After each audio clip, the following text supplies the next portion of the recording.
Hello and welcome to this video, and this video is going to be called Return to Forever, the Legacy Part 2, the solo albums.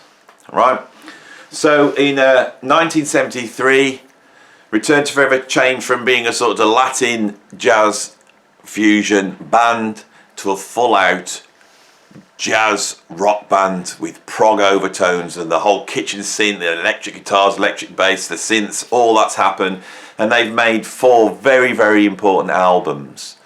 But whilst this is going on, the members of those bands are making solo albums, and I want to talk about those solo albums because I think they're equally important.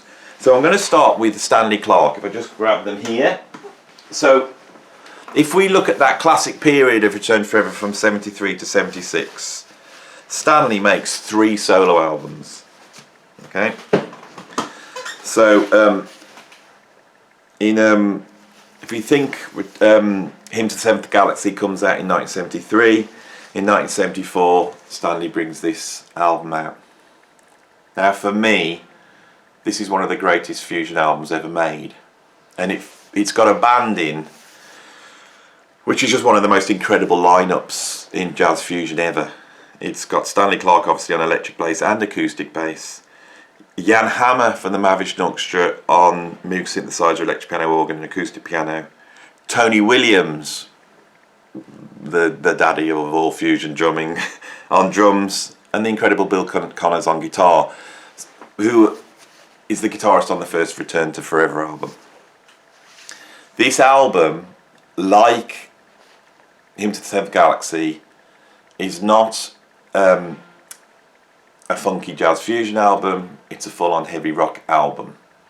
But we hear that Stanley is bringing in a bit of the funk on here, but it's really coming from the bass. Stanley had made a solo album before this called Children Forever, which is really a sort of another of these sort of first incarnation of Return to Forever. It sounds like that. It's a sister to those albums. This to me is a sister or brother to the early Return to Forever albums. I absolutely love this album. Vulcan Princess, of course, is a track by Stanley, which is also on Where Have I Known You Before. Tony Williams on this is absolutely jaw-dropping. It's some of Tony's best drumming. It's the first album I ever bought with Tony Williams on, and I was just floored by what Tony was doing on this album, and I was also floored by what Bill Connors, I know you said Billy Connolly there, Bill Connors was doing on guitar. In fact, I think this is Bill Connors' finest moment. He's even greater on this than he is on Where Have I Known You Before, and I actually, if I had to choose between the two, between Where Have I Known Hymn to the Seventh Galaxy. I'm getting so confused with all these albums. If I was to compare this to Hymn to the Seventh Galaxy or Where Have I Known You Before, this one has the edge. And I think it's because this is the great fusion band that never happened. Jan Hammer, I think the key to the Mahavishnu Orchestra's sound was as much Jan Hammer as it was John McLaughlin. I think Jan Hammer was also studying Indian music, and he was exploring ways of making those bends and slides and microtonic, phrasing on keyboards. So as soon as the Moog synth comes out, he's able to do that, and that sound becomes very, very important to the Mahavishnu sound. I think this is something that doesn't get mentioned. It's like it's all John McLaughlin, but I don't think it is, and I think that's what caused a lot of the friction in that band. It wasn't just composer credits, it was the fact that the other members were so important to creating that sound. So this is, with Jan Hammer on here, we actually hear almost like a Return to Forever Mahavishnu Orchestra fusion. Very important album. It's also the first solo album by Stanley Clarke where he plays electric bass, and he's doing slap bass, he's doing fuzz bass, absolutely. He's really rewriting the book on electric bass on this album. It's also got Spanish phases for strings and bass, which is a sort of orchestral piece, almost like a concerto, with Stanley as the soloist on acoustic bass. And again, he really writes the book on acoustic bass. He's almost playing it like flamenco guitarist, and I think this it just doesn't get mentioned. What Stanley's doing on here. I think this is my favourite Stanley Clarke album. He does follow it up then with this one, Journey to Love, which is also an absolute masterpiece in jazz fusion. By this point, the band is very successful. The record company's behind them, they're behind these solo albums, and they're able to bring in an incredible lineup of guests. And also we have like a full brass section on here. I think we've got strings on here, and look at the musicians on this album. I'm going to read you out the musicians on here. So we've got Jeff Beck on guitar, Lenny White on drums, Chick Corea on a piano, John McLaughlin on acoustic guitar. We've got George Duke on here, Steve Gadd's on here, the incredible David Sanchez. I haven't mentioned David Sanchez on this channel, I know I haven't. And the reason for that is because I love him and I've got loads of albums by him, but I'm not an absolute expert on his solo albums, and I think they need to be dealt with, because over and over again people are saying you've got to check out David Sanchez's solo albums, which I know to a certain extent, but not enough to come and do a video like this. This lineup's absolutely incredible. What's interesting on here is we've actually got Lenny White and Chick Corea on here. So these solo albums, and this is a lot of case with the Aldi Miller albums and the Lenny White solo albums, that we've almost got the Return to Forever on here. We've almost got Return to Forever on here, but they're not. You never get them all together at once. And I think that's why, if you really want to understand Return to Forever and the importance of them, you have to check these albums out. Silly Putty is just one of the classic bass tracks. You know, Stanley Clarke's going to be, from now on, producing bass lines that are going to be played in, you know, music shops and bass players' bedrooms for the rest of the time, and Silly Putty is one of those tracks. You know, when I was a kid and I was into the new wave of British heavy metal in the UK, we used to have the Friday Rock Show, and when the great late great Tommy Vance was talking, he would put Silly Putty on, and I think that was one of the very first times I heard fusion, and possibly the first Stanley Clarke track I would have ever heard, not knowing who he was at that time. Hello Jeff Beck's in here now. Jeff Beck is making big selling fusion albums as well. And then we get Song to John Part 1 and Part 2, and this is like an acoustic trio of Chick Corea, John McLaughlin and Stanley Clarke. Does it get any better than that? That's just an incredible lineup. And then the last track on here is a 15-minute track called Concerto for Jazz Rock Orchestra. This is where the prog is really influencing, you know, jazz rock fusion at this point, and it's quite an incredible track. Dave Sanchez, who's a brilliant keyboardist, turns in utterly incredible electric guitar solo on here. It's quite mind-blowing. And we've got George Duke. I mean, what can I say? This again is just one of the great jazz fusion albums, right? He follows that up with another masterpiece, School Days, which I think is probably his biggest selling album. So Stanley Clarke now is an artist in his own right. He's selling records, and the lineup on this is absolutely incredible. We've got Dave Sanchez, Ray Gomez, the great Ray Gomez, you know, one of the unsung heroes of jazz fusion guitar. We got Jerry Brown on drums, Steve Gadd. We've got John McLaughlin crops up again. And then we've got, on the last track here, is another prog jazz fusion workout, Life is Just a Game, which has George Duke on keyboards, Billy Cobham on drums, and Icarus Johnson, who is the guitarist, I think under the name George Johnson, on the George Duke albums. These solo albums from the Return to Forever members really are where jazz fusion comes together, and it's like you start to see the crossover between all these artists that are really making waves. You know, this is the thing. You get to hear Stanley with Billy Cobham. You get to hear Stanley with Jan Hammer. You get to hear Stanley with John McLaughlin. What's interesting, we don't so much get the Return to Forever guys. You know, so I think at this point, it is a two-horse race. Right. So The other musician that starts making solo albums at this time, in 1975-6, is Viola. And he releases this masterpiece. These are all incredible albums, and I think they're equal to any of the Return to Forever albums, and in many cases they're even more influential and more important. This is, I think, my favourite Viola album. I think because he's a young guy here. He's emerging with a new sound, a new way of playing guitar.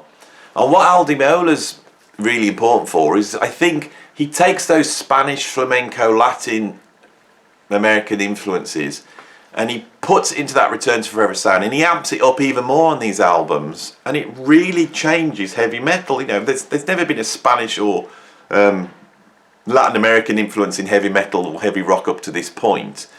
But in trying to play those intricate rhythms and those counter riffs, he creates this sound which is going to be so important. You know, there's been no Yngwie Malmsteen without this. This is a mind warping album. We've got Steve Gadd on here, the incredible Anthony Jackson's on here. We've got Lenny White on here, Stanley Clarke's on here, Mingo Lewis on percussion, who's so important to the sound of these albums. Barry Miles on keyboards, who I think was Aldi Meola's previous employer, who's really incredible keyboardist. Chick Corea's on here, and on Sweet Golden Dawn, which I think is the high point for me for Aldi Meola. He's joined by Alphonse Mouzon, another of the great drummers, and Jaco Pastorius. I watched the Rick Beato interview with Aldi Meola, which is fantastic, and I can highly recommend. And he states on there that this was Jaco's first proper recording session. I don't know if that was really the case, because I think he'd recorded with Paul Bley, but it may well have been his first recording session on a sort of major label, in a proper studio and all that type of stuff. This is a monumental album. He follows that up with Elegant Gypsy, which I've got on CD and I haven't grabbed. Elegant Gypsy consolidates that Aldi Meola sound even more. It's so important. It is one of the greatest jazz rock albums ever made. And then after that, he consolidates the sound even more with this album, Casino. These three albums by Aldi Meola, again, are fusion masterpieces. If you're waiting for me to criticise any of these or have some sort of negative comments about any of the albums I'm talking about here, you're not going to get them. Because with these Return to Forever albums and these solo albums, we have some of the greatest jazz rock fusion albums ever made. Now, the other guy, Lenny White, I think he's the unsung hero. For me personally, he was a huge influence. I was a big Billy Cobham fan, I was a big Narada Michael Walden fan, and I was a big Lenny White fan. All three of those drummers have an explosive way of playing the drums. Really, they break up time in really interesting ways. Lenny White, for the drummers who were watching this, was playing open-handed, the same as Billy Cobham. He didn't get it from Billy Cobham. Lenny White is an original. He was doing this at the same time, and I think that needs to be stated. During the sort of period of Return to Forever, which is the period I'm looking at, he releases two solo albums. The first being this. This album's not so well known, but those of you who know my channel, I absolutely think this is an incredible jazz fusion album, and it's an essential purchase. It's very funky in places, and then it's very esoteric and weird and very jazz rock and heavy in places. I think one of the reasons why these albums didn't stick and weren't so successful was perhaps, unlike Aldi Meola and Stanley Clarke, Lenny White had not garnered the reputation for the innovations that he'd made. And I think that was because Billy Cobham had done it before with the Mavish Nuxtra. Whereas with Stanley Clarke moving to electric bass and doing all that slap funk and the fast playing, and Aldi Meola's insane picking, so accurate, coming sort of from that Latin, you know, that really made them sort of superstars. But Lenny White's drumming on here is absolutely fantastic. But the other thing with these albums is Lenny White is doing absolutely everything. So it opens up with Chicken Fried Steak, which is a really full-on funky track. Here we got the funk full out. It's got the Doug Roush on bass. How many times have I said on this channel that Doug Roush is one of the most important bass players in 70s fusion? He died sadly very young, I think in 1979, from I think drugs, and because of that his legacy did not stick. But he was the pioneer of that sort of double thumb approach right back in the 70s, way before Victor Wooten, and he's able to play the bass in a very accelerated and driving way, and he's at his peak here. The great Ray Gomez on guitar, same people cropping up. He's got Jimmy Smith on keyboards on this, and then you got Away Go Troubles Down the Drain, another really funky track. He's got Doug Rodriguez on lead guitar, Sanchez on organ. Dave Sanchez does an incredible keyboard solo, a mini Moog solo on Away Go Troubles. Well Nervin on organ, and Alan Gums on electric piano, and Doug Roush again on bass. So this opens up with two really funky tracks. You know, I'm focusing on this album a little bit more because I'm sure fans of this channel, this may be the album they don't know so well. And then we get the Venusian Summer Suite, which is a mixture of, you know, almost like Latin jazz fusion and electronic soundscapes. It opens up almost sounding like Tangerine Dream with a track called Sirens, which has the incredible Patrick Gleason on EU synthesizer, Mini Moog ARB 2500 and 2600 Oberheim digital sequencer. You've got Peter Robertson on EU synthesizer. This is really interesting stuff that Lenny White's going into here.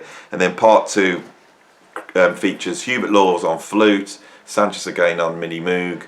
And that is just an absolute masterpiece. Very proggy, very, if you're a prog fan, you need to check this album out. It's absolutely incredible. Flip it over, and we get another sort of soundscapey track called Prelude to the Rainbow Delta. It's only a minute long, but they're really exploring some really interesting stuff. Then we get the Mating Drive. The Mating Drive is perhaps the most brutal and vicious track of all the albums and tracks I've been talking about here, even beyond the Return to Forever, Hymn to the Seventh Galaxy, they're just blowing on here. Ray Gomez doing one of the greatest guitar solos he's ever done. Lenny White is just blazing away, sounds like he's got double bass drums up there, it's all 1 foot. We've got Larry Young from Tony Williams' Lifetime, absolutely incredible track, and then they top it off with the 12-minute Prince of the Sea, which again is another prog rock fusion epic, which features a guitar battle, and I think that's the right word, guitar battle between Larry Coryell and Al Di Meola. So what we're getting on these solo albums, as you can hear, is all the superstars of jazz fusion are appear. This is really where the legends are made. Lenny White followed that up in, I think this is 77, just after Return to Forever was finished, with this album. This is absolutely fantastic. Maybe a tiny wedge down from Venusian Summer, but not far. Really fantastic album. He's got the budgets behind him, you know, and he's got on here the Tower of Power horn section on a track called Big City, which is an R&B, you know, funk track. He's got God, who's on here? Oh, Alex Ligerton on guitar, Jack Mills lead guitar solo. Not that many people I know. I think because it's basically Brian Auger's Oblivion Express on that first track. And then there's a track called Sweet Dreamer, which is a vocal track, an R&B track. Then you get an interlude, it's only a minute long, which is Lenny White and Marcus Miller. Marcus Miller must have been about 14 when he made that. And so I'm pretty sure that we can notch up Marcus Miller, you know, emerges as one of the great jazz fusion musicians, to Lenny White. These albums are really important. Then we get an orchestral interlude, which has been arranged by Mike Gibbs. And then we get a track called Rapid Transit that features Verdine White from Earth, Wind and Fire. This is, you got Herbie Hancock on electric piano. This album, the lineup is quite stunning. And then we get a little drum solo, sort of Latin thing by Lenny White. Flip it over, and we've got a little sort of ballady track called Dreams Come and Go Away. Well, not ballady, but it's a nice funky summery track. And then we get the Enchanted Pool Suite, which features, listen to this lineup, features Jerry Goodman from the Mahavishnu Orchestra, Jan Hammer, Pat Gleason, Miroslav Vitas from Weather Report. So one guy's come over. Mike Gibbs on acoustic piano, David L. Johnson on congas, and it's got a full strings orchestra on here. And then right at the end we get And We Meet Again, which features not only Ray Gomez on guitar but Neil Schon. This is really an absolutely fantastic album. I mean, an Enchanted Pool Suite, if you're a Ravaged Orchestra fan, is essential listening. So I've really scooted there as quick as I can through the solo albums by Return to Forever and the Return to Forever sidemen. Very, very important. Right, there's going to be one more video in this, part 3, where I really discuss the legacy of Return to Forever and why they were so important for jazz fusion. But I've got through the albums I wanted to look at, and I'll see you on the next video. Thank you very much.